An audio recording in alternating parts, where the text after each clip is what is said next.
Hello everyone. सो आज हम करने वाले हैं important topic which is adaptive radiation.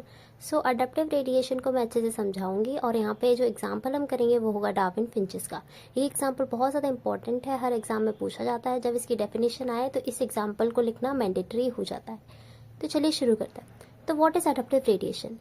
तो एज अ नेम सजेस्ट, जब आप वर्ड स्प्लिट करोगे या फिर समझोगे एडेप्टिव रेडिएशन मतलब कि अडप्ट होके कुछ रेडिएट हो रहा है, तो इसका मतलब ही यही है कि यहाँ पर क्या होता है, ये एक रैपिड एवोल्यूशनरी प्रोसेस है जहाँ पर एक सिंगल एंसेस्ट्रल स्पीसीज डाइवर्सिफाई करती है या डाइवर्ज करती है इनटू द मल्टीपल स्पीशीज।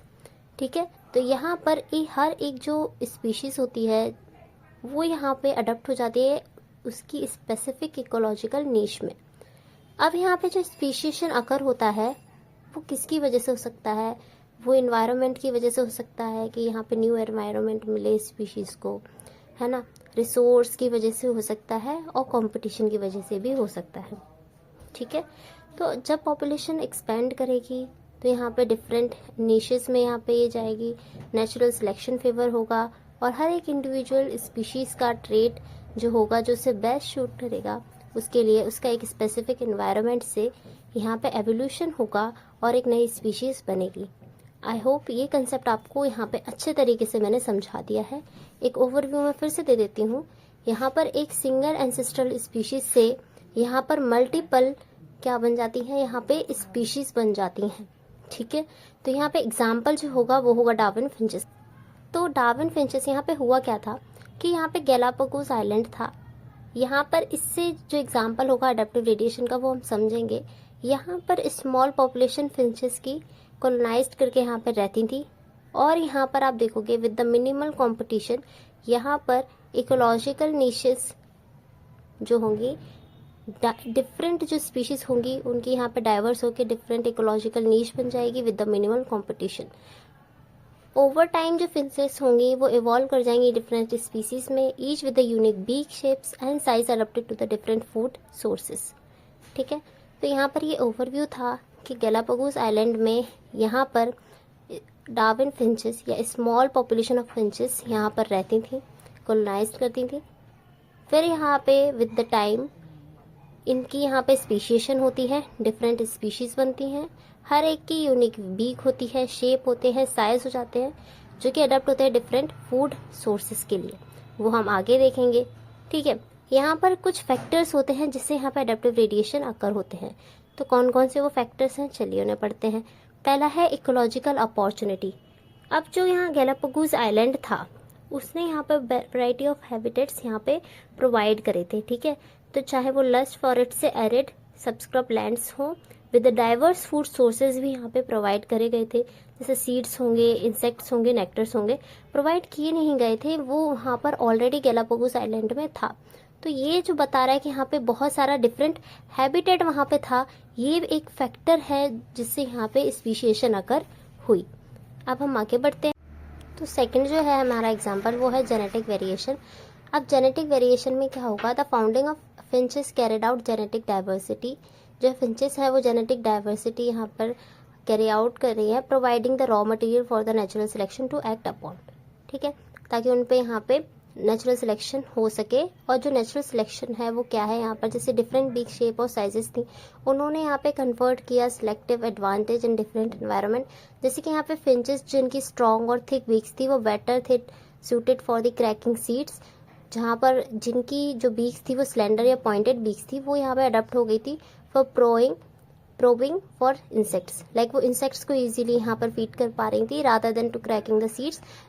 ठीक है, तो कौन किसको यहाँ पे सीड्स क्रैक कौन से टाइप्स की बीक्स कर पा रही थी, जिनकी स्ट्रॉन्ग और थिक बीक्स थी। ठीक है, तो ये एक बेसिक टाइप था। ये तीन फैक्टर्स आपको याद होने चाहिए, ecological opportunity, second genetic variation, third natural selection. अब पढ़ रहे हैं टाइप्स ऑफ डार्विन फिंचेस। अब टाइप्स में आप देखोगे ग्राउंड फिंचेस है, ट्री फिंचेस है, वार्बनल्स है और यहाँ पे हमारे पास है वेजिटेरियन फिंच।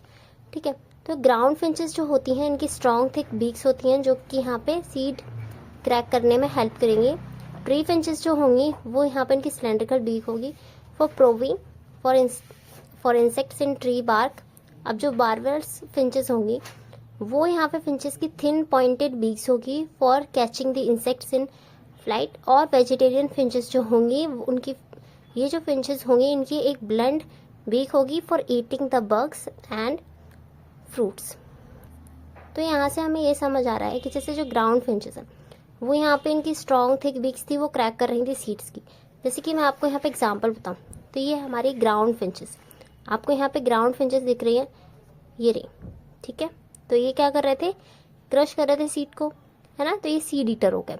अच्छा, सेकेंड एग्जाम्पल क्या है हमारा, वो है ट्री फिंचेस। इनकी स्लेंडर बीक्स है और ये इंसेक्ट्स को यहाँ पे फीड कर रही है। तो आपको ट्री दिख रही है, ट्री फिंचेस, ये रही ट्री फिंचेस, तो ये यहाँ पे इंसेक्ट्स को फीड कर रही है, ठीक है। और फिर हमारे पास देख रहे हैं हम हैं बारबेरर फिंचेस, हमारे पास वो ये है यहाँ पर। तो ये क्या कर रहे हैं, यहाँ पे आप देखोगे ये इनकी प्रोविंग बीक्स होगी, फीड कर रहे हैं, ठीक है।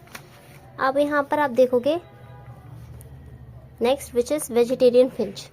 वेजिटेरियन फिंचेस जो होंगी इनकी एक ब्लंट बीक होगी for eating birds and fruits. तो वेजिटेरियन फिंचेस अगर आप देखोगे तो यहाँ पे ये फ्रूट ईटर्स जो हैं ये हमारी वेजिटेरियन ट्री फिंचेस हो गई, ठीक है। तो आई होप ये कंसेप्ट आपको इजीली समझ आया हो। और यहाँ पर एक और आप ऐड कर सकते हो विच इज़ आपकी, यहाँ पर ऐड कर सकते हो विच इज़ आपकी कैक्टस ईटिंग फिंच, ठीक है। तो कैक्टस फिंच भी होती है जो यहाँ पे कैक्टस ईट करती है, ठीक है। अब नीड क्या ज़रूरत पड़ी यहाँ पर चेंज करने की, यहाँ पर एडेप्टिव रेडिएशन लाने की इन डार्विन फिंचेस। तो यहाँ पर ये सारे यहाँ पे need for change in Darwin finches, यहाँ पे ये सारे मैंने एड्रेस करे हुए हैं। जिसमें कि पहला आप देखोगे resource limitation and food specialization, competition for resources, environmental fluctuation and selective pressure, isolation and speciation, genetic variation and natural selection. So these are the factors कह लो या ज़रूरत कह लो for the change in Darwin finches. अब यहाँ पे significance क्या है इसका, हम पढ़ क्यों रहे हैं इसको। तो जो एडेप्टिव रेडिएशन है डार्विन फिंचेस का, अगर हम स्पेसिफिकली बात करें, वो सिग्निफिकेंट है। क्यों? क्योंकि ये हमें एक टेंजेंशियल एग्जांपल प्रोवाइड करता है और शो करता है कि कैसे इवोल्यूशन और स्पेशिएशन अकर हुए, हाईलाइट करता है importance of the natural selection, isolation, और री करता है the value of the biodiversity in ecosystem. Darwin का जो वर्क है फिंचेस का, वो उन्होंने करा था, लेकिन उसका जो इम्पैक्ट है वो अभी भी है, ठीक है। तो ये एवोल्यूशनरी बायोलॉजी में, इंस्पायरिंग साइंटिफिक डिस्कवरी में, रिसर्च में, एजुकेशन में, ठीक है। तो ये सब में हेल्प करता है और आगे भी करता रहेगा फॉर जनरेशन, ठीक है। तो आई होप ये टॉपिक आपको अच्छे से समझ आया होगा। वीडियो अच्छी लगी हो तो वीडियो को ज़रूर से लाइक करना भूलना मत और सब्सक्राइब कर देना चैनल को। और कौन सा आपको वीडियो चाहिए नेक्स्ट वो भी मुझे कमेंट में लिख के बता देना। Thank you for watching.